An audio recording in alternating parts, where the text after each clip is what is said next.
upon our Prophet Muhammad ﷺ and his wives and his family members and his companions and all those who follow their example till the day of judgment, praying that Allah subhanahu wa ta'ala includes us amongst them. Allahumma ameen. So we're covering hadith number 17 today. Total of 17 hadith. In the collection it's hadith number 6, but we covered 35.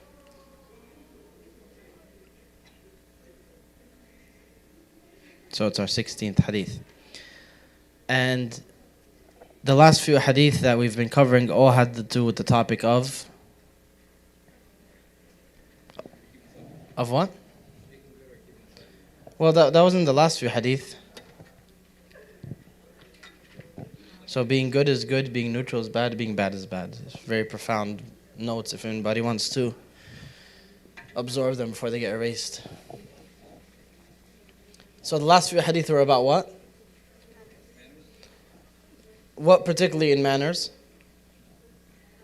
Brotherhood. It's brotherhood and sisterhood in Islam. That's like the particular topic. Not just any manners, but how do you properly manifest brotherhood and sisterhood in Islam. And we said if you want to put the very peak, your main goal should be what?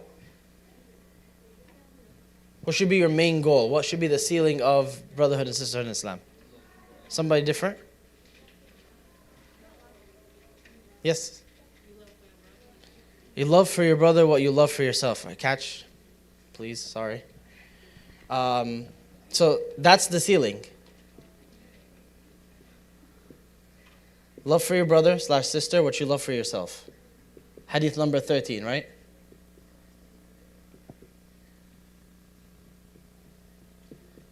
Can you put something else in the ceiling that we spoke about? Like if you had to put in one word, one concept, what else would belong as the height of how you could treat your fellow Muslim? Say it again, somebody? Ihsan. So that's another word that goes here. Ihsan, right? Here, I have another one. I hope it didn't melt. It's 50% chance that it's melted. Which means 50% chance that it's not. Ihsan. Another word, one more word. There's one more word that we took that would fit up here. Anybody?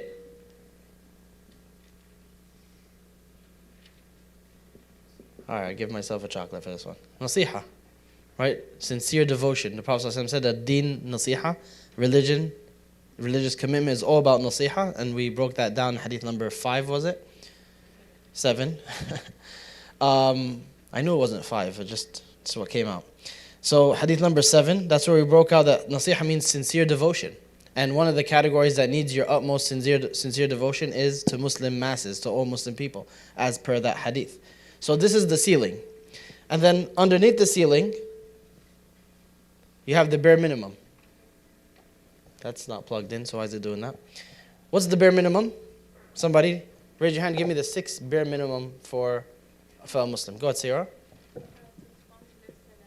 To respond to their salam. They say, Assalamu alaikum, you must say, Wa alaikum assalam. You can't say, what's up? You have to say, Wa alaikum assalam. They say, Assalamu alaikum wa rahmatullah. You can't say wa alaikum assalam anymore. You have to say what? Wa alaikum assalam wa rahmatullah. You can't shortchange their salam. It's either the same level or higher. So it always has to be the same level or higher where you match the salam that they give you. This is so important to Islamic manners, brotherhood and sisterhood in Islam, that Allah mandated it. You earn a sin for not doing this, right? You're punishable in the sight of Allah. So keep going, Siyar. Number 2. I'm just going to write sneeze here for sake of brevity. When they say Alhamdulillah, you say Yarhamkullah. Next. You follow their funeral procession, or you pray their funeral procession rather than follow it to the burial. Visit them when they're sick. You accept their invites to weddings, to aqiqahs, to whatevers. And last one. You give them advice when they seek it. So there's a hadith about these specific 6. Got one more. Here you go. With these specific 6, this is the bare minimum of Islamic interaction. Meaning if any of these 6 I fall short towards you, I'm liable in front of Allah for punishment. That if you sought advice and I could have gave it, I had the capacity to give, and I didn't share it with you, any Muslim brother, Muslim sister generally speaking, I could be sinful. And of course, there's some details that would change these situations. Right? One person walks in right now and says, Assalamu alaikum to all of us. Are we all obligated to answer? No, one person can answer on behalf of everybody. Right? One person sneezes in the gathering, says Alhamdulillah, and only one person responds to them, says Yarhamukallah. We're all good. So there's some details about these, but they are the bare minimum, categorically. We did this before, right? So after the bare minimum now, there's do's and don'ts. And that's what we've been doing through these hadith. What are the do's? So love one another. What else? Give salam. Give gifts. Shake hands. These all have specific hadith that we went over to encourage us to do them. Anything else? Is there anything else that we went over? Check. What are the don'ts? Don't envy one another. Don't hate. Don't backbite. Don't betray one another. Huh? Shortchange one another in sales. Oversell, outsell, outbid. All that. Don't belittle one another. Anything else? Don't belie or lie to one another. Anything else we have here? So this is, the whole point now is that through the 4 hadith that we went over, I think it was about 4 about this one topic, we now build out this system of how I deal with others. Now when I think about someone I like, someone I don't like, someone who gives me food, someone who doesn't, someone who's funny, someone who's not, all these other characteristics that people use as a criteria to see if I like you or not, all of that comes second or third or 10th. First, I'm going to look at this. I have a main goal, which is ihsan, perfection in faith, excellence. What is ihsan? So I worship Allah as if I can see Him. If I don't see Him, then I think about the fact that He sees me. This is all from the previous hadith that we did. I think about how the Prophet ﷺ told me deen is all about sincere devotion, nasiha. They asked him sincere devotion to what? He said to Allah, to His Messenger, to His book, and to the Muslims, their leaders and their masses, the average Mo. So now I have to have sincere devotion. Nasiha is the most highest amount of sincere devotion. So this is the goal that I was being pushed towards. That none of you truly believes until you love for your brother what you love for yourself. That's a big deal. For me to think about you as an extension of me. That's really hard to do. I don't like you that much. Like, what are you offering? What's on the table from your end that would make me do that? That's why he said, none of you truly believes until you do that, because you won't be able to do that with no reciprocation, with expecting nothing in return, actually doing it in the face of evil in return. How would you still be able to do that? It's because he said, none of you truly believes. It's out of faith. It's iman and ihsan that will allow you to do that. So that's the whole paradigm of how I look at it. The bare minimum that no matter what happens, I can't go beyond, I can't go under, are these 6 things.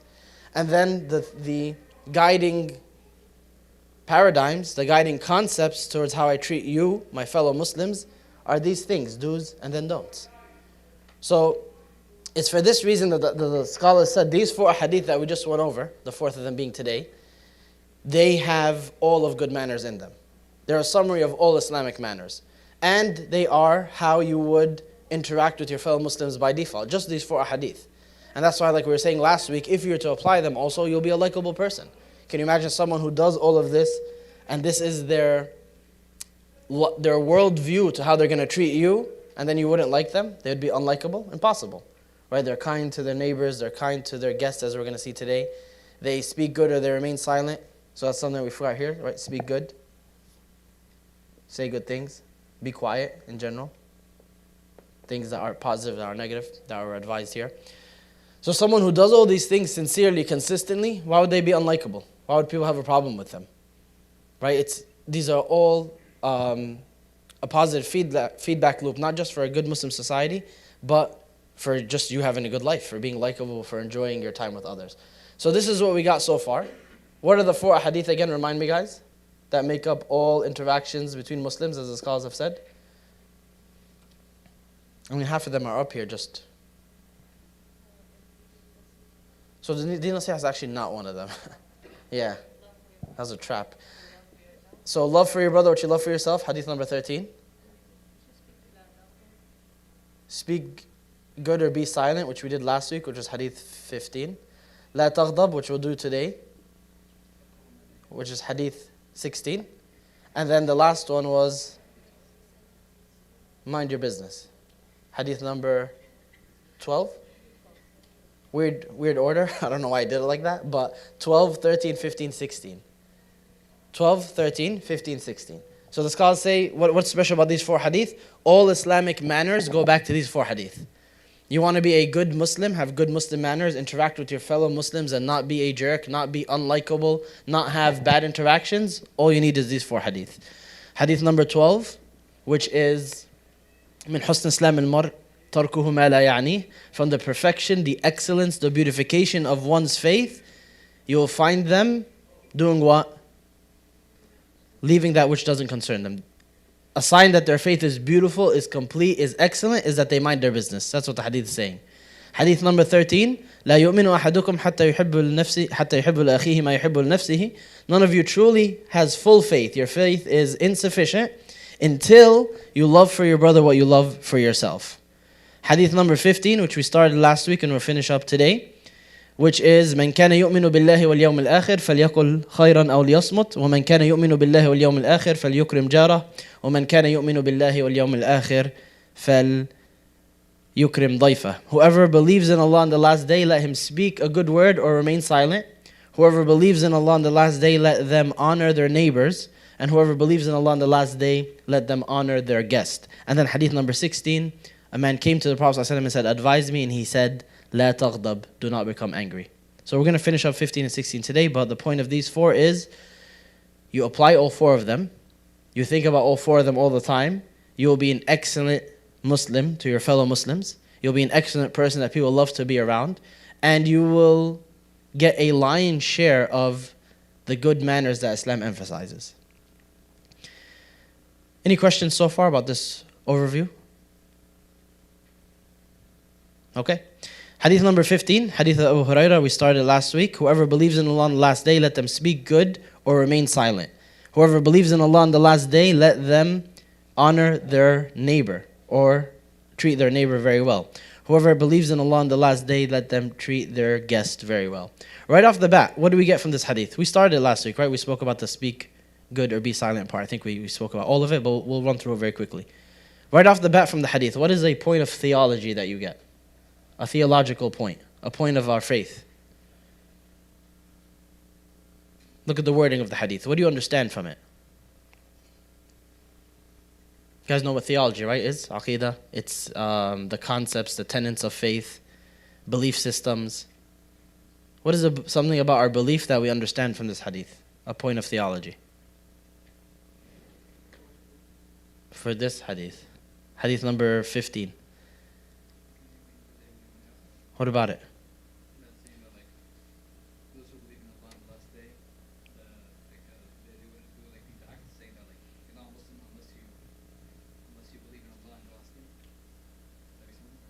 You're on the right track, you're just not completing the thought.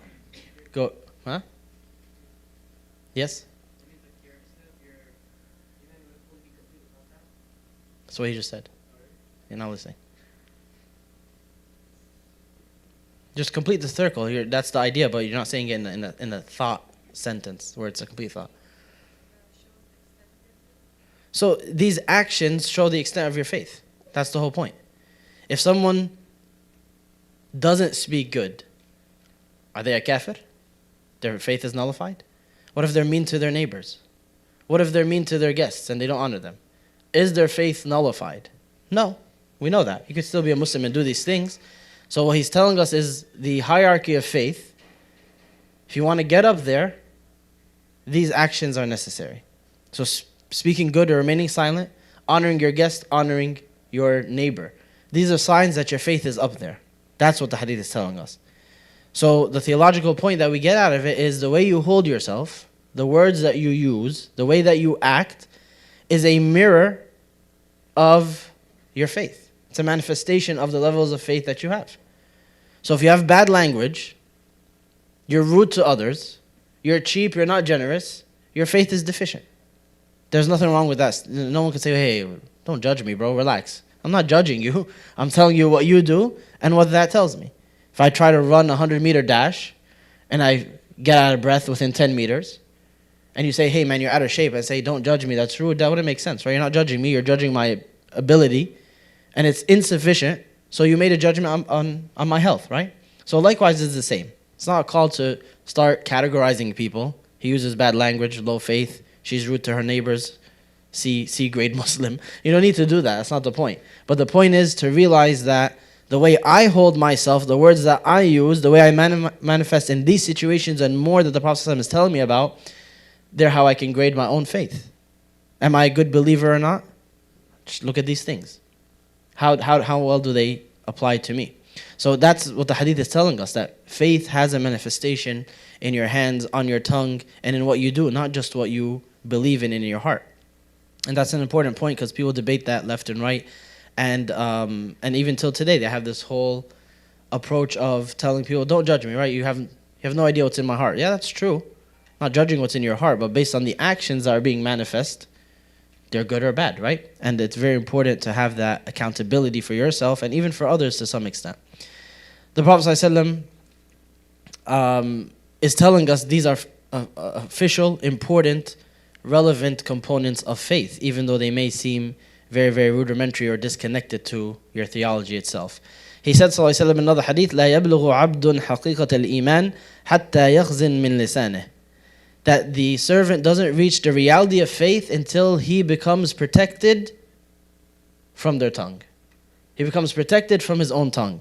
When he has a security system against what he may say, that's true faith. In another hadith, he said, sallallahu alayhi wa sallam, إِنَّكَ لَن تَزَالْ سَالِمًا مَا سَكَتْ فَإِذَا تَكَلَّمْتَ كُتِبَ لَكَ أَوْ عَلَيْكَ. You are good until you open your mouth. You're good until you say something. Once you say something, he said, sallallahu alayhi wa sallam, it's either for you or against you. You're going to be accountable for this sentence.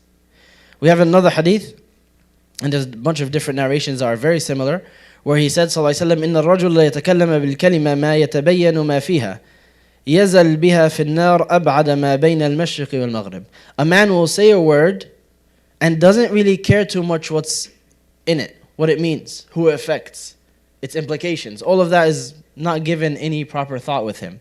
And then he continues now to descend into the hellfire because of it, further than the distance between the east and the west. Like you're just plunging right now for that word you said, for that joke, for that statement. And you're mid free fall. In the hereafter, you're still plunging. You haven't hit the bottom. And you're living your life here, you couldn't care less because it didn't concern you what was in it. That's exactly what he said. He said, لا يتبين ما فيها. He doesn't care what's inside of it. He doesn't care about its implications, how it's going to affect others. In similar narration, he said, إن الرجل يتكلم بالكلمة لا يرى بها بأسا يهوي بها 70 خريفا في النار. Someone will say a word and doesn't see anything wrong with it. They don't see that it's a big deal. They don't see that it's bad. Right? And because of it, he said, sallallahu alayhi wa sallam, he will plunge into the hellfire the distance of 70 years. The time it takes something 70 years to fall. In another narration, إن الرجل لا يتكلم بالكلمة من رضوان الله لا يلقي لها بالا يرفعه الله بها درجات. وإن العبد يتكلم بالكلمة من سخط الله لا يلقي لها بالا يهوي بها في جهنم. A person could say a word and doesn't give it second thought. These are all similar narrations. Doesn't give it too much weight in their mind. And because of it, they earn the pleasure of Allah and He raises them ranks because of that one sentence. And then he said the opposite. They'll say a word, a servant will say a word, doesn't give it too much care, but it angers Allah. And they continue to fall as opposed to ascend because of it.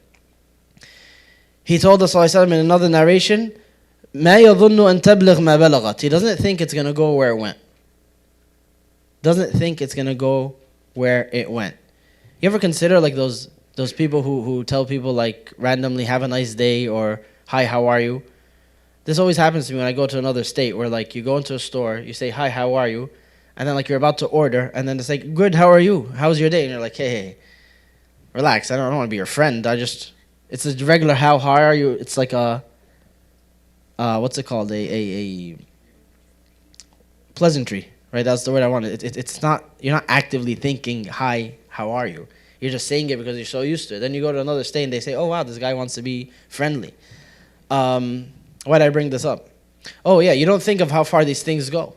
You're not thinking of, I'm actually saying something pleasant, making someone's day pleasant. You're just saying a word because it's expected for you to say it, or it's second nature, or whatever reason.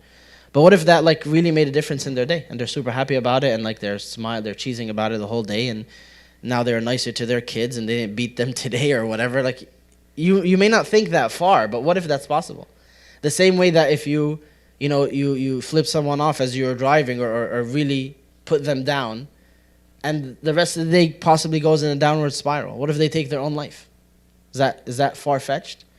I was once having a normal conversation with somebody, wouldn't think anything of it. It's like, wow, you saved my life today. It's like, what are you talking about? Like, we were just having a normal conversation. You don't think that these words might actually cascade for better or for worse, right? And then you'll meet that on the Day of Judgment, which is what the Prophet ﷺ is telling us. Someone who thinks like that now, that the Prophet ﷺ told me in several hadith that you may say a word, not think anything of it, not think of how far it's going to go, not think it's a big deal. He used all these different wordings. لا يلقي بها بالا, doesn't care for it, doesn't think a big deal about it. لا يرى بها بأسا, doesn't think there's anything wrong with it. ما يظن أن تبلغ ما بلغت, doesn't think it'll go as far as it went. All these different wordings telling us, people say these stuff all the time and they don't think about them, but they are consequential, and that could reflect on your hereafter in a very consequential fashion. Go ahead, Am.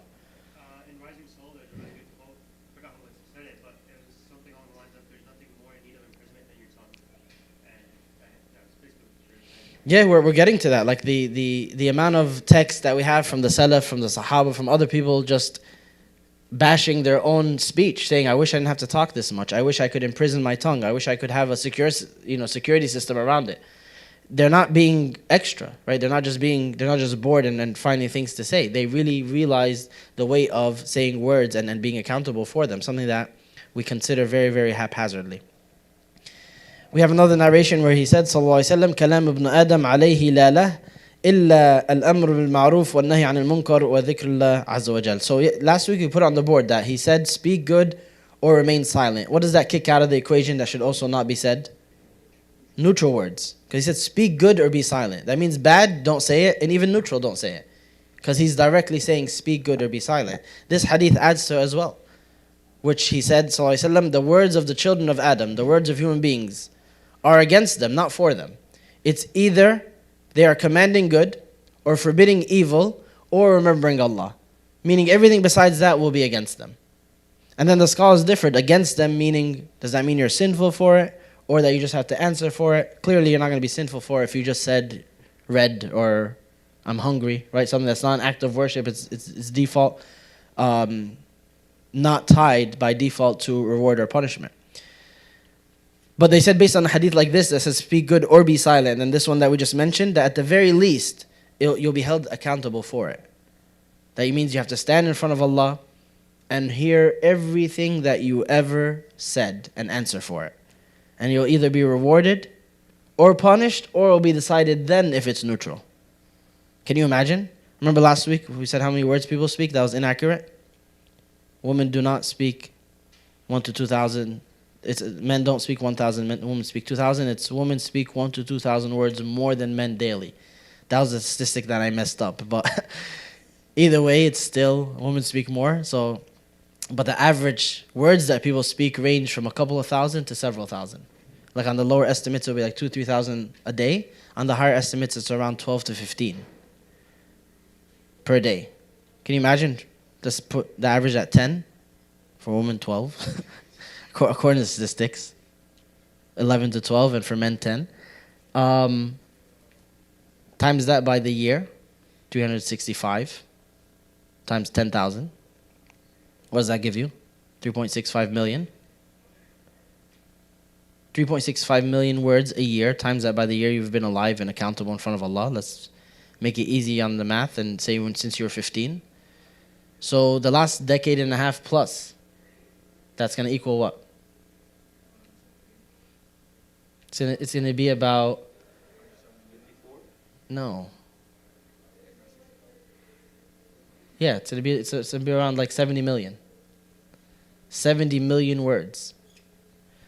Just the words. That's the word value. Numerical value, just with a random average, assuming people's age and how long they've been alive, we can throw all that aside. So 70 million words, that's just the words that now have to be filtered into 3 categories. Reward, how much reward? Neutral, hopefully the majority of it will go out there if we're lucky. And then punishable. How punishable? How evil was that word? Because there's a big difference between saying you have an ugly sweater to a grown man who doesn't care, and then making your mother cry. That second word is a lot heavier than the first one. but they're both negative. That second one could outweigh all of your salah. It's like, oh, here's your salah. Put into the scale. It weighs this much. And here's that time that you yelled at your mother. Boom. All your salah's gone. That's just one possibility, right? What do you do now? What's the backup plan? When you have tons of more words that you need to answer for. Right? You have tons of more jokes that were in bad taste. You have tons of more insults that shouldn't have been said. You have tons of sentences that were said in the absence of their owner. And they're not okay with it. Now you have to go through all of that. That's what the Day of Judgment looks like. That's why when Mu'adh asked the Prophet ﷺ, will we be taken into account for what we say? Our words are accountable. He said, ﷺ, ثَكُلَتْكَ أُمُّكَ يَا Mu'adh, may your mother lose you. Like, are you nuts to ask such a question? And do the people get cast down on their faces one by one into the hellfire except by the harvest of their tongues? What else will ruin everything? He says on the Day of Judgment, people will come, they have it all going for them. Wait, let's take into account their tongue. It all goes down the drain. So it's super important to emphasize to ourselves, these hadith are not to be taken for granted. They're not to be slept on. They're not to be passed over. I heard this all the time, watch your tongue, say good things. This is a huge deal. This could be where it all ends for many of us. Right? Where this is where the buck stops for many people. We have the hadith where he said, sallallahu alayhi wa sallam, مَا مِنْ قَوْمٍ يَقُومُونَ مِنْ مَجْلِسٍ لَا يَذْكُرُونَ اللَّهَ فِيهِ إِلَّا قَامُوا عَنْ مِثْلِ جِيفَةِ حِمَارٍ وَكَانَ لَهُمْ حَسْرًا. There's no group of people who end a gathering and leave that gathering and that gathering had no mention of Allah. Allah wasn't praised. His blessings weren't mentioned. They didn't remind each other of Allah, except it's as if they got up from the corpse of a donkey. Like whatever meal they had and how pleasant the food was, replace it with a donkey's corpse. How nasty that would be. He's saying, and then that's what that gathering is. It's as if they did something nasty like that, eating a rotten corpse. وَكَانَ لَهُمْ حَسْرًا, and it will be a source of regret for them, meaning on the Day of Judgment.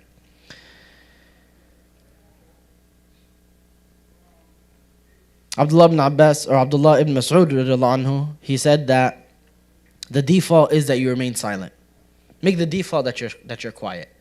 And then when things pass by everything that we just described, this system, when it checks out, then you could speak. Until then, prefer silence. He said because there's very few things that will get you in as much trouble than excess talking, right? Speaking for no reason or with no particular goal in mind. Umar ibn Khattab said, "Man kathura kalamuhu, kathura saqatuhu, wa man kathura saqatuhu, kathurat dhunubuhu, wa man kathurat dhunubuhu, kanat an-naru awla bihi." Whoever talks a lot is going to make a lot of mistakes.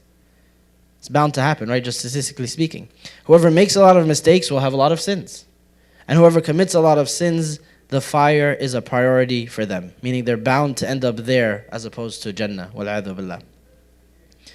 Muhammad ibn Ajlan, rahimahullah, he said, "Al-kalamu arba'a." Words, speech is 4 categories. Like if you're going to say something, it better be one of these 4.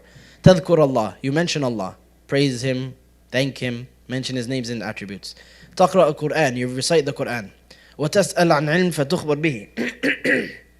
You seek knowledge, you ask a question about knowledge and you're given the answer. أَوْ تَكَلَّمَ فِيمَا يَعْنِيكَ مِنْ أَمْرِ دُنْيَاكَ. Or you speak about the worldly affairs that concern you. Your job, right? Picking up something in your home. Things that concern you directly and you're going to benefit from. He said if it's not one of these 4, if you're not praising Allah and mentioning Him, you're not reading Quran, you're not seeking knowledge and asking questions and learning, you're not talking about your worldly affairs that have to do with your job and your livelihood, then why are you speaking? Right? What other reason you have to speak? It was narrated about Abu Bakr radiallahu anhu. Abu Bakr, the greatest companion, right? The leader after the Messenger of Allah, that there's no blemish on his record. It was narrated about him that they saw him holding his tongue. So he's sitting down doing this. He's holding his tongue physically, radiallahu anhu, and he's saying, هَذَا أَوْرَدَنِي الْمَوَارِدِ. This has gotten me into so much trouble. If it wasn't for this, I would be stark clean. I'd have a clean record. But it's because of this that I have so much to answer for. Abdullah ibn Mas'ud radiallahu anhu, he said, وَاللَّهِ الَّذِي لَا إِلَهَ إِلَّا هُ مَا عَلَى الْأَرْضِ يَحَقُّ بِطُولِ سِجْنٍ مِنَ اللِّسَانِ. I swear by Allah, other than which there is no true God, that nothing is deserving of a longer prison sentence than the tongue. There's nothing that should be imprisoned for a longer period of time than your tongue. Wahab ibn Munabbih, rahimahullah, he says, أجمعت الحكماء على أن رأس الحكم الصمت. All the wise people have concluded that the source of wisdom is knowing when to remain silent.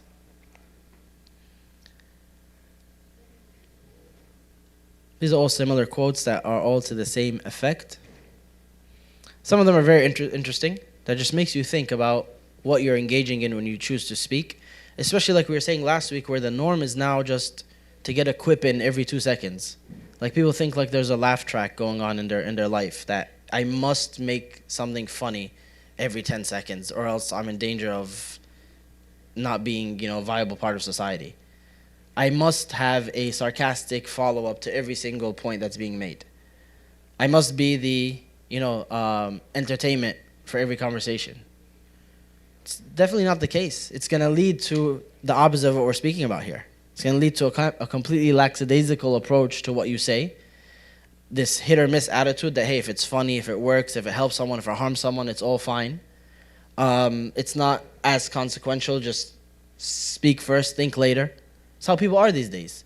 And it doesn't match whatsoever with everything that we're hearing now. Doesn't match these Sahaba, doesn't match these traditions that's reaching us. And there's a reason for it being such a dire strait for people on the Day of Judgment. Sulaiman ibn Abd al-Malik, he says, "As-samtu manamul aql wal-mantiqu yaqadatuhu." Silence is sleep for your brain. Silence is sleep for your mind. Your mind is asleep when you're silent. And when you speak, that's when your mind is awake. When you're silent, your mind is asleep. And when you speak, it wakes up. What's he trying to say?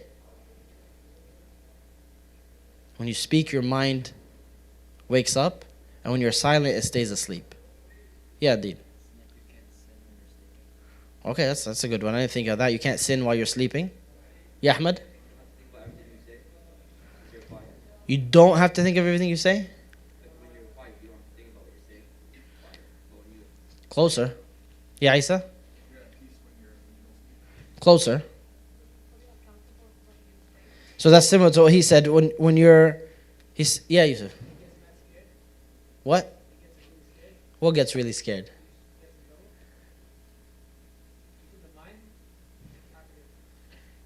Yeah, you lost. I mean, no, you didn't lose me. I was never with you. Yeah, I didn't understand what you were saying.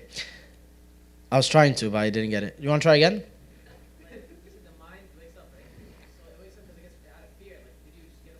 Oh, no, that's not it. He's saying, I didn't mean that to do it like that, but what he's saying is that when you speak, you're not thinking. You think when you're silent.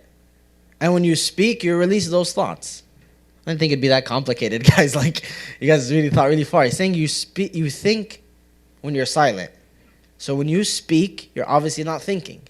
So someone who speaks all the time is never thinking. But someone who's silent, they're thinking about what they're going to say, and once they say, they release it because they thought it out very well. That's all it is, guys. Like, but I'm glad you tried. Just a little disappointed with the effort.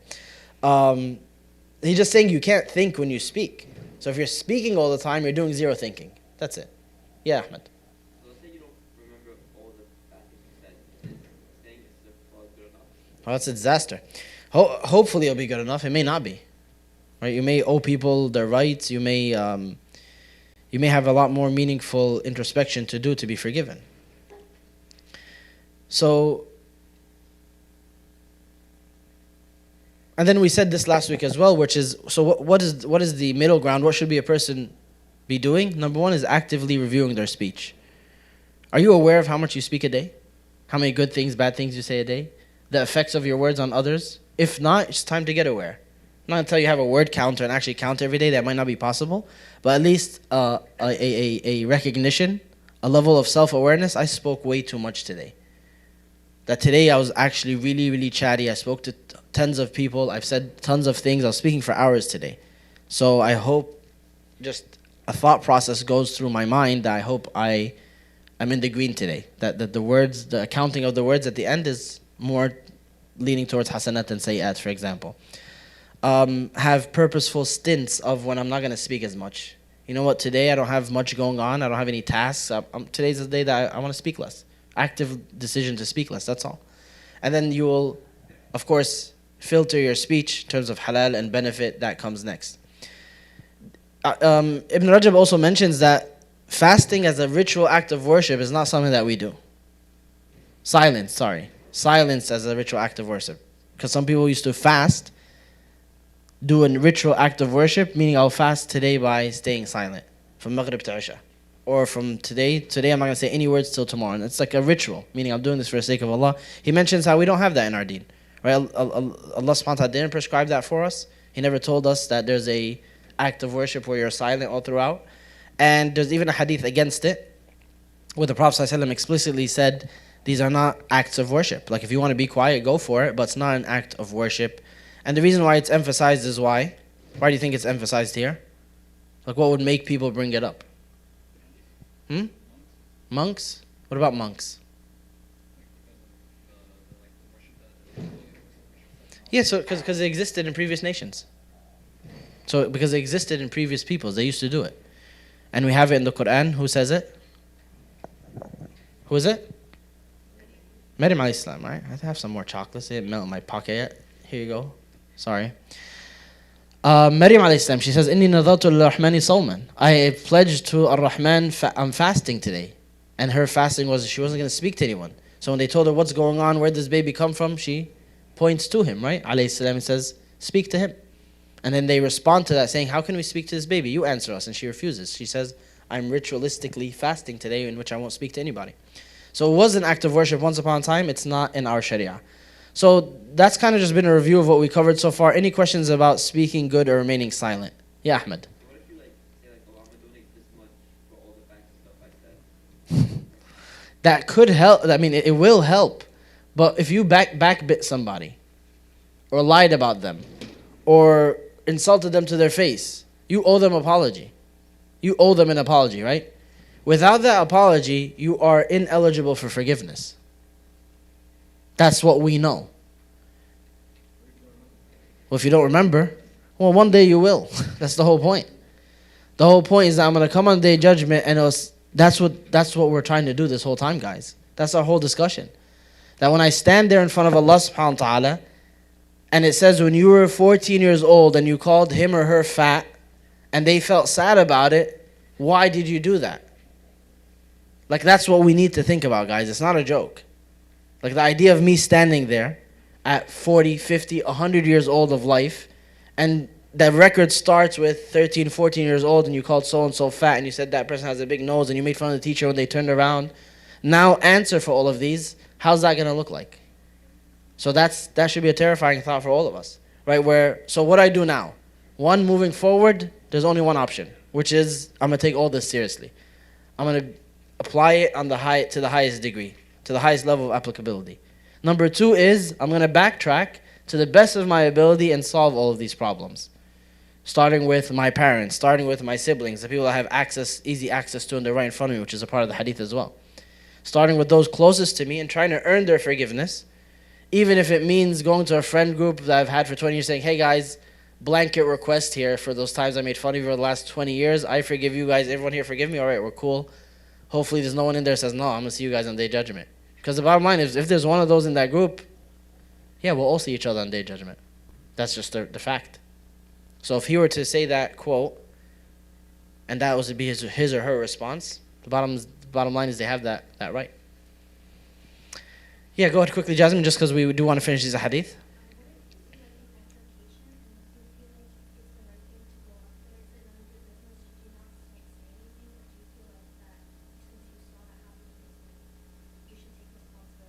Responsibility to do what? Stop it? If you have the ability to stop it, and we'll get to that hadith eventually, which is al-amr ma'ruf wa nahy anil munkar, that there is a level of obligation, and that corresponds to your ability. That corresponds to the whole context. Your ability to stop this problem, your ability, meaning can you do it? Your responsibility, is it your authority to do so? Are you accountable for it, like in the worldly sense? Are you a teacher in a class? Are you a parent in a house, right? Those would all affect the answer. So the short answer is there's a level of obligation. What is that level? It will depend on all those other questions. But there is a level of obligation to command good and forbid evil. It's going to depend on everything we just said. And we'll get to it when we get to that hadith. So being quiet all the time is a positive habit, but it's not a ritual, a religious ritual. Next, so he said speak good or remain silent, and like we said, that kicks out the even neutral things. Someone who's going to have a pleasant account on the Day of Judgment regarding what they said, they're so hyper vigilant about it that even the neutral things didn't make the cut. So when they stand in front of Allah subhanahu wa ta'ala on the Day of Judgment, it's just rewards, right? It's all dhikr, it's all Quran, it's all reminders, it's all good advice that they gave people. That's the majority of what they said, either that or neutral things. So don't get disheartened or freak out about the past. That's done. Those chapters are sealed. They can never be revisited. But make sure that the remainder of the book is only a positive one in how you use this blessing, the blessing of the tongue. Next, he said, after whoever believes in Allah on the last day, let him speak good or remain silent. He said, whoever believes in Allah on the last day, let him do what? Be good to their neighbor. فَلْيُكْرِمْ جَارَهُ. Let them be good to their neighbor. The Prophet ﷺ was asked, أَيُّ الذَّنْبِ أَعْظَمُ, what are the worst of sins? He said, أَن تَجْعَلِ اللَّهِ نِدًّا وَهُوَ خَلَقَكَ, for you to give Allah a partner, to give him an associate in your mind while he created you by himself. It's not fair, right? It makes no sense. Then he was asked, then what? He says, أَن تَقْتُلَ وَلَدَكَ مَخَافَةً أَن يَطْعَمَ مَعَكَ, for you to kill your son out of fear that they're going to eat with you.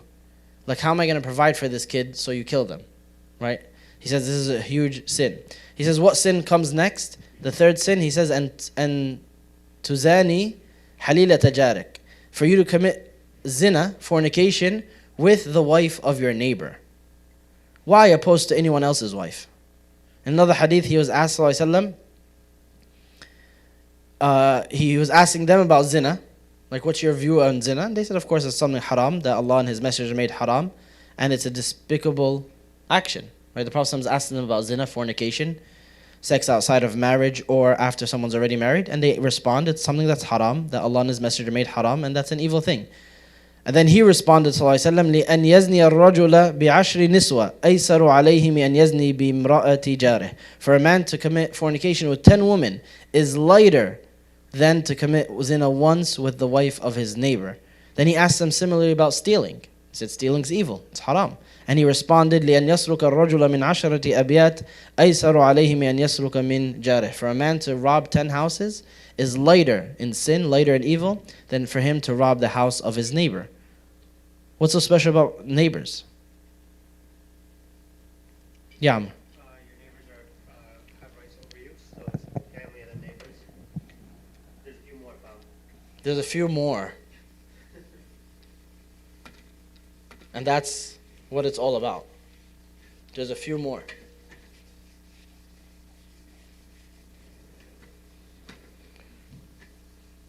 I'm not in any particular rush, so I was going to squeeze Hadith 16 out as well, but we're not in any particular rush. Are you guys? I mean, even if you guys said yes, to be honest, I wasn't going to respond to it. But this is you, right? All right, this is you.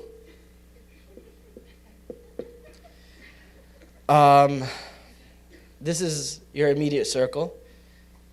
This has like your parents, your children. It's like your immediate orbit. In fact, most of the times you can't get them out of your face. Like, they're always there. May Allah protect all your parents and all your children. Say Ameen. Then, like, what would come the next circle? Or even within that first one. Parents, children, spouse. Anybody else? I think parents, children, spouse does it. That second circle would be what? Cousins, siblings. Before friends and neighbors, hopefully. Cousins, siblings. Even siblings might have their own circle, right? Really depends on your family dynamics. Then, like, the circles keep going. That's the whole point. Now I got cousins. I have extended family. Then this, now I have friends. I have neighbors. And the circles keep going, right? These circles, they change based on like your culture, your own personal preference. Put all that aside because that's you. I'm not going to get into that. But these are the circles that are now drawn by Allah subhanahu wa ta'ala. Where does this circle end? Like, what's the furthest circle? What's on the outside here? So I know for sure parents are here, right? Children, spouses. And then Islamically, these are all reinforced as well. What's the furthest outside here? Nature? Muslim? So any Muslim? So I owe people, all strangers stuff? Like I'm saying people who I owe kind treatment. Like it's a right upon them that I treat them well.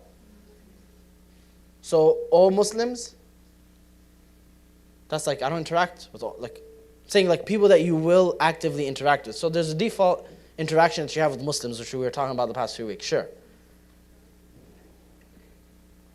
I'm being more specific here. Someone that I would be obligated to interact with directly. Yeah. Mentors, teachers, that would probably have an added level.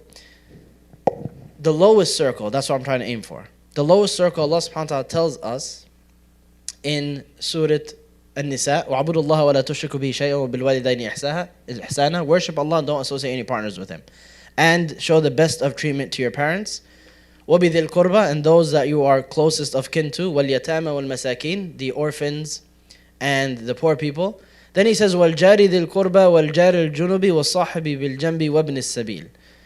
Then there is your close by neighbor, then your further neighbor, and then your close companion, your close friend. وَالصَّاحِبِ بِالْجَنْبِ, your close friend, according to many scholars, doesn't mean close as in like your close friend, your best friend. It means those that share close physical proximity with you. It means physically close. A friend, sahib, a companion is what a sahib is. A close companion, meaning anyone who accompanies you physically for an amount of time. That's what it means. So for example, if you're on a train ride, 40 minutes to the city or wherever, that person next to you for those 40 minutes earns a level of good treatment that they wouldn't have had otherwise. Why? Just by being in physical proximity to you. That's what Islam is teaching you. That by being a Muslim, by believing in all this, by adhering to all this and agreeing to it in concept and as your conviction, as your belief system, it must manifest that all these people that Allah is mentioning have the rights over you and you fulfill them correctly. So we have neighbors here in the midst of the system. The whole point of drawing the system is to see that it begins with those closest to you that have the biggest right over you, which are your parents, and it ends with those furthest from you that have nothing to do with you. All they have is physical proximity. And this is what they used to call also, for example, Sahib al-Tariq, the companion on the path. Meaning we have nothing to do with each other, we're just going in the same direction. We're both going north or south or whatever. So like you'd be on the same road for maybe a day or two. You don't share journeys, you don't share supplies, you have nothing to do with each other, but they would consider each other temporary companions because we were on the same road for a day or two.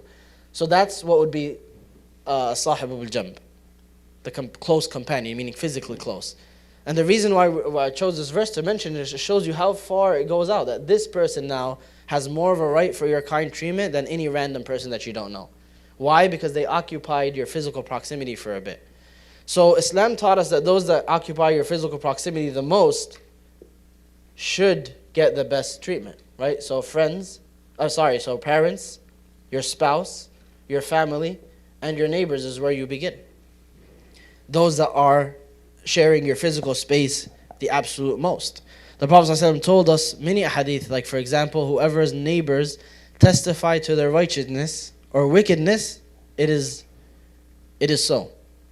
So a group of people testified someone being wicked, Prophet ﷺ said, done. That's what it is. Another group testified someone being righteous, he said, done. They said, why? He said, the neighbors testify. In another hadith, he said, ﷺ, the best of you are best to your neighbors, for example. So what's the big emphasis here is that someone who shares physical proximity so often with you will have better insight to your character. That's one implication.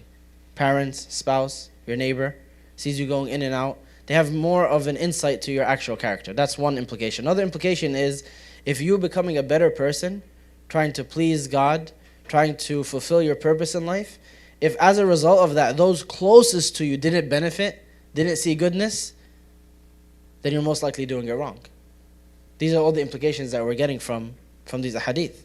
The Prophet ﷺ was asked about a woman who they said about her to him that she is a righteous woman. Ya Rasulullah, inna fulan tusalli al-layl wa tasum al-nahar وفي لسانها شيء تؤذي جيرانها.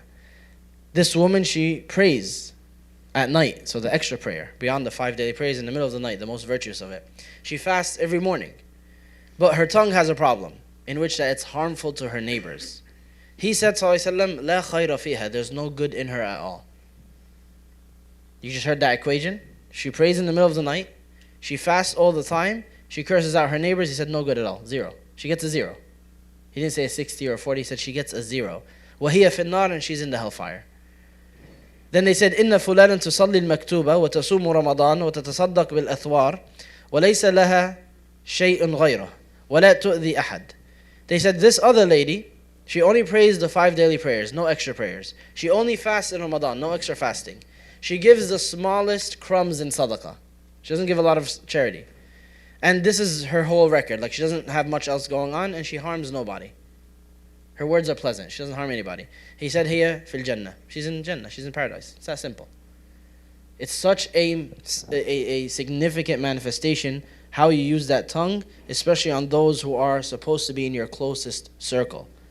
So those in your closest circle, as determined by Allah, get the lion's share of your kind treatment and of your effort and of your time and of your focus and of your planning and of your righteousness. So the neighbor proves that or disproves it. There's levels to it. So what's the highest level of neighbor that you owe good treatment? You're on the right track. So one thing is we have physical proximity.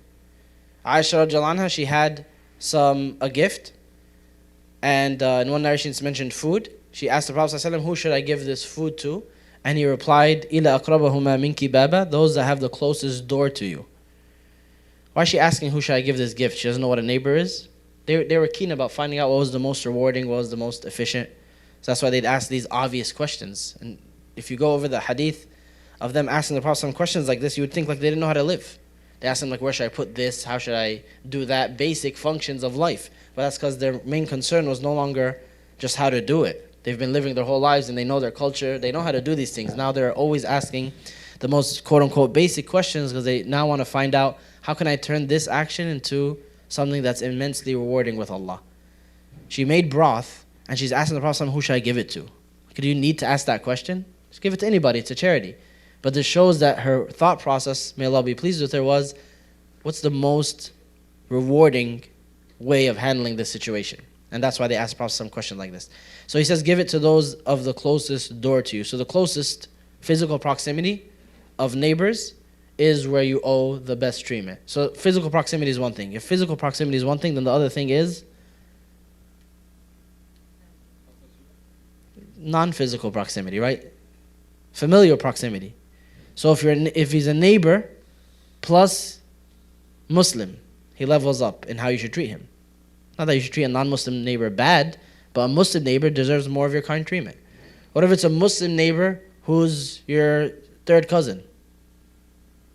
A little bit more, right? I don't know what a third cousin is, but it's a relative of some sort. How if he's your second cousin? What if he's your first cousin? What if he's your uncle? What if he's your brother? What if your neighbor is your dad? So there's levels, that's what I'm trying to say.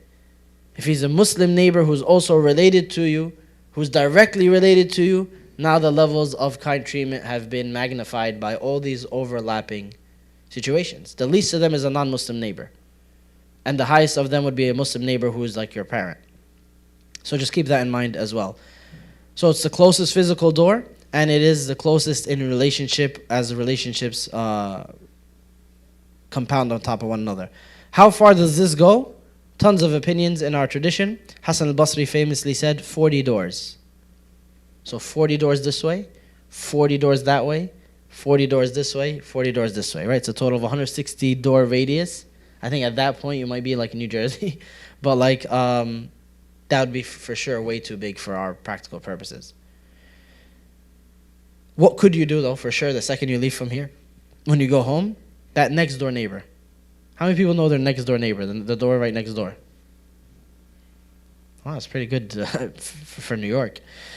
Start there. There's a good chunk of you that already know that. Start with those immediate doors, to your right, to your left, in front of you, behind you. Get to know them. Give them a gift on Eid, maybe Ramadan. Hey, it's our holiday. Here's a box of dates. Oh, you know what dates are? You eat them. Yeah, whatever. Right? You start off this. You just begin the rapport. You begin the connection of you're my neighbor. I care about you, and I want to establish this rapport. It's super important. Someone came up to me once and he said it was like I forgot what was in the news at that time. Something was going on in the news, and he told me, he's like, you know, my neighbor. I've been living next to her for 20 years. And she just came to vent to me about what's happening in the news. Something of Muslim Islam was in the news somehow.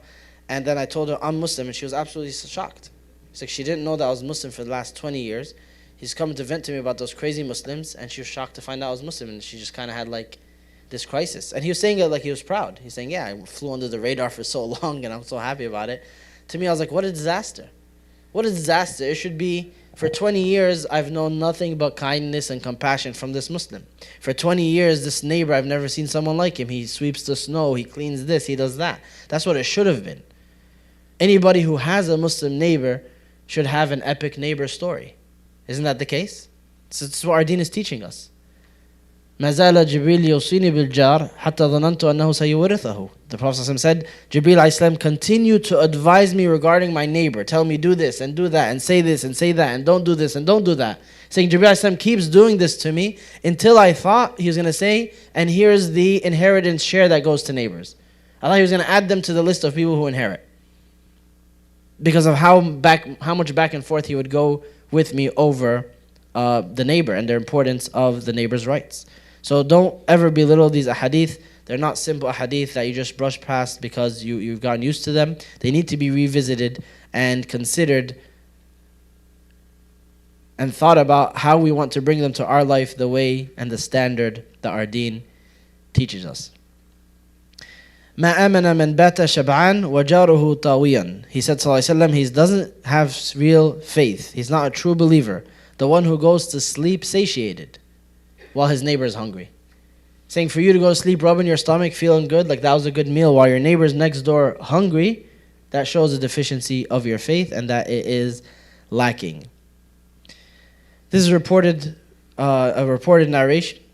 But Ibn Rajab mentions that it's not a hadith and it's most likely from the comments of Ata al-Khurasani, where he says being a good neighbor is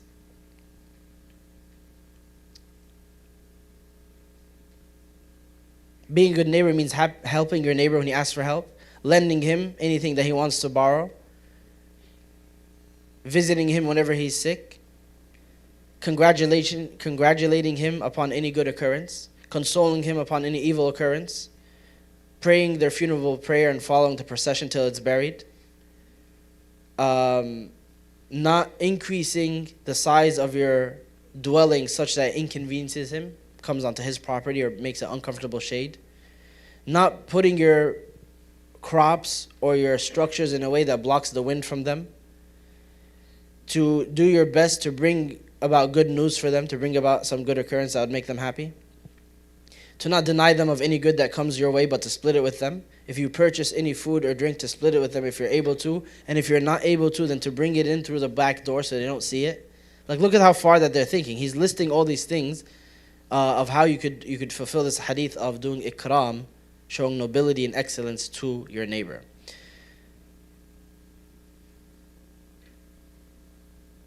Abu Dharr radiallahu anhu, he narrates, he says, Awsani Khalili, my best friend sallallahu alaihi wasallam, gave me this advice: إذا طبخت مرقا فأكثر ماءه ثم انظر إلى أهل بيت جيرانك. When you cook a soup, increase its water. Add some water. Add to the broth. Then look to the house of your neighbors, and then give them from it a good amount. So add some broth, right? You can add broth. You can add almost double something like soup without the quality going down significantly, and giving it to your neighbor to ensure that you keep this important tie going. Any questions about the neighbor before we move to the last part of the hadith? Yeah, Adam. So if it's like your next door neighbor, like what if you're like living in a house and you have like two doors next to you, would that apply to like both your neighbors? Yeah. Especially the ones that are directly next to you on either side. The more doors you go down, the less that all this would apply. But then still some of it. If you're on my block, and I recognize that, of course you may not recognize everyone. If I recognize that, at the very least you get a hi, hello, how are you doing? Like some kind of friendly treatment that I wouldn't give everybody, because you're a little bit closer in these circles. That was the whole point. But someone who's all the way out here, even if they're a Muslim, I may not have a meaningful relationship with them, and that'd be fine, right? I might do more good to my non-Muslim neighbor than to a Muslim in this congregation that I don't know their name and I barely see. That'd be fine. It's not a big deal. I'm not purposefully boycotting this Muslim or harming him or her. It's just by virtue of this person being right next to me and I see them daily all the time, I'll probably treat them better. So the further you go out from there, the less expectations that are there. And this leads us to what I was just about to say with Al-Hasan al-Basri, where he says the absolute minimum that you should never forget is what? What's the absolute minimum of all this? Never harm them. That's what he says. He says, don't forget, never harm your neighbor. Like that's like just the lowest level. That there's no way that I will willingly bring about some harm. Throw some garbage in their way or play something loud late at night or block their driveway. There's no way I'll willingly harm them. He says that's the lowest. And then building on top of that is something that you should have no ceiling for. And he also says it's important to emphasize, in addition to not harming them, what should you also emphasize? That people may forget? Well, it's not. Why would you forget it? That's what we've been talking about the last 45 minutes. In addition to you don't harm them, what should be a big focus of yours, he says? Huh? Well, if you think I'll beef with people, why is it my problem? It's my neighbor, not my fellow gang member. It's not gonna fly. In addition to you not harming him or her, you should focus on, yeah, Isa? Being good to them is what we've been talking about this whole time. No. You guys are on the right track? You're closer. You both started off fine, then went in a weird direction. If they harm you, being patient upon that harm. You don't got to stop them from harming you. I mean, if you could figure it out without it being troublesome, go for it. But more importantly is you're patient upon their harm. That I know that this is wrong. They're not reciprocating a lot of the good that I'm doing. I will still be patient beyond that. So he says, Abu Dhar narrates, this is still from the saying of Hasan al-Basri, indeed Allah subhanahu wa ta'ala loves that a person experiences from their neighbor some harm. فَيَصْبِرْ عَلَى أَذَاهِ, and they're patient with that harm until that person either moves away or they die. Like they don't have like some kind of plot to stop them or to get them kicked out or to get them to want to leave. They're just patient. Either they die naturally or they move away on their own. So being patient with the harm that you see is also another emphasis on these circles as we get closer. The last one is Ikram al-Dayf, which is kind treatment to your guest. So this has a number of things to consider. We won't go too much into it, but just briefly.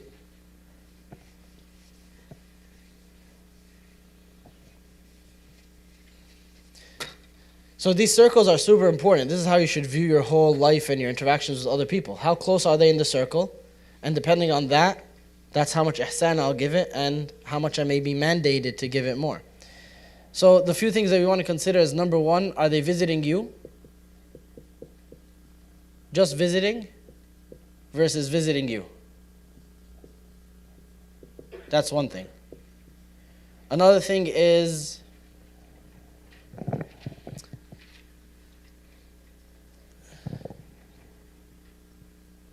versus one night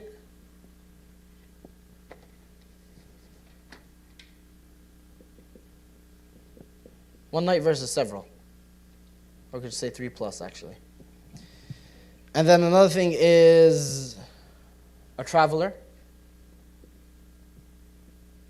versus a resident, someone who lives in that city.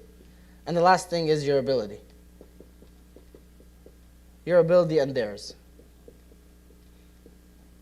So I'm not going to do all the configurations because that'll take a while. But what I'm trying to tell you is that these are the factors now that the scholars look at for what? What does this have to do with honoring your guest? What do you guys think?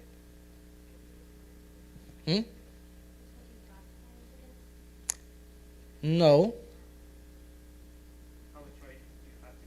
How much right you have to give them? What do you owe them? What do you owe them? These are the factors that the scholars looked at. So the first thing they did was someone who's just visiting versus visiting you. So someone's saying, I'm here from Houston. They know you. Then they told you they're coming. I'm here to visit you. Right? That'd be a lot different than some random person from a random city. There's always random people from random cities everywhere. As opposed to like your friend or your cousin or a relative called you and said, I'm visiting New York City, I'm going to be here for 2 days, I'm coming to your house. Right? That's one thing. Another thing is them staying for one night versus several. And we'll get to that in a second. Another thing is them being a traveler versus a resident. Like, is this their resident city? Because someone could say, I'm here from the Bronx, I'm staying in Brooklyn for a day, versus I'm here from Pennsylvania staying for a day, right? These are differences that we would recognize. And then the last thing is, of course, your ability, as always. So depending on which of these configurations you have, that's what will determine if it's an obligation for you them to host or not. And like I said, I'm not going to get into the fiqh of it, because scholars said if this, then that, and they deal with the different situations, but you can tell what has an emphasis, right? If they're coming to you specifically. They're visiting from somewhere and they know you and they're coming to see you. They're from an outside city, right? This isn't a resident place where they have residency or they don't live here, they're from far away. You have the full ability to treat them well. They only want one night, for example. All these things would make it more likely an obligation for you to host them. Even to the extent that some scholars say that you have no right to refuse. Meaning if you were to refuse, then they'd say, like, for example, well, I'm just sleeping here. You wouldn't be able to kick them out and say, like, get out of my house. But of course, that's like very, very far-fetched. It's not something that people would do. And the only reason that even comes up in fiqh books is because back then, there were no hotels and stuff.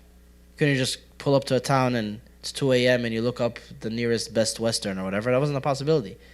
And it was an expectation that people would host you, right? That's kind of what people did.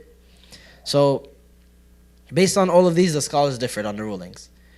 And that's like a good summary of it, without us having to go situation by situation, because it's not really relevant. Nowadays, there's hotels, right? There's a cultural expectation that people have that they're not just going to show up at your door out of nowhere and say, well, I'm staying here for the next 24 hours. So these things are put into consideration. But keep it in mind for you that if someone's visiting for 24 hours and you say, I'm going to host you, you're not always doing something extra. That could be the bare minimum of what you're presenting towards your sibling in faith. And more importantly is this hadith is applying to you now, where you're proving your faith in Allah on the last day by taking on this task. So a lot of the scholars have said that one night is an obligation, and then anything after that is a sadaqah. And this is based on the hadith of the Prophet ﷺ himself, where he said that the first day is ja'iza. What's ja'iza? What's a ja'iza? It's like a reward, yeah. Ja'iz means permissible, but ja'iza is like a reward. So the first day is a ja'iza, meaning it is a special day. So the first day you should go all out in their treatment, in their food. And then 3 nights afterwards, or 2 afterwards to complete 3, that is, he said, sallallahu diyafa, hosting them. And then, وَمَا كَانَ بَعْدَ ذَلِكَ فَهُوَ صَدَقَةٌ. What is after that would be a sadaqah from you. By saying what's after 3 days is a sadaqah, that means everything less than it is what? Is mandatory. That would be the understanding of this hadith face value. There's other hadith that come in that people would argue against, but that's their explanation. They're saying if he said, sallallahu alaihi wasallam, that the first day you must treat them very fancy, 3 days is basic hosting from what you eat and what you drink, then everything after is extra. That means everything before it wasn't. Right? That's how some scholars understood it. It's a whole back and forth that we won't do here, but the bottom line is, according to many scholars, 1 day is fard, 3 days is the standard, and then everything after that would be sadaqah. Some of them would argue from the very beginning it's sadaqah, it's not a fard that you have to do. It's a difference of opinion. But this is honoring the guest. The ceiling now of how we look at this is, don't forget, we are of the tradition of Ibrahim alayhi salam, who random guests came from nowhere and he slaughtered the only animal that he had, right? A whole cow for 2 people. He didn't have this idea of like what's fard, how many days they're staying here. Like, that's not how these people thought. And that's like, we break it down saying what's fard and what's not, just so we can have some knowledge of the topic.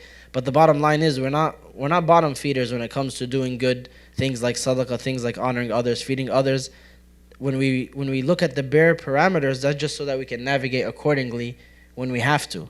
But it's not our goal. It's not what we aim to do, which is feed people the least and host them the least and avoid them the most. We're just seeing the parameters so we can always stay within them. But our goal is what we started with weeks ago, which is love for your brother what you love for yourself. That kind of covers up everything that I wanted to regarding the guest. It's 8:45, so we'll do Hadith 16 next week about anger management. And I'll wrap up the Hadith on manners. Number 17 is Ihsan. Any questions about Hadiths?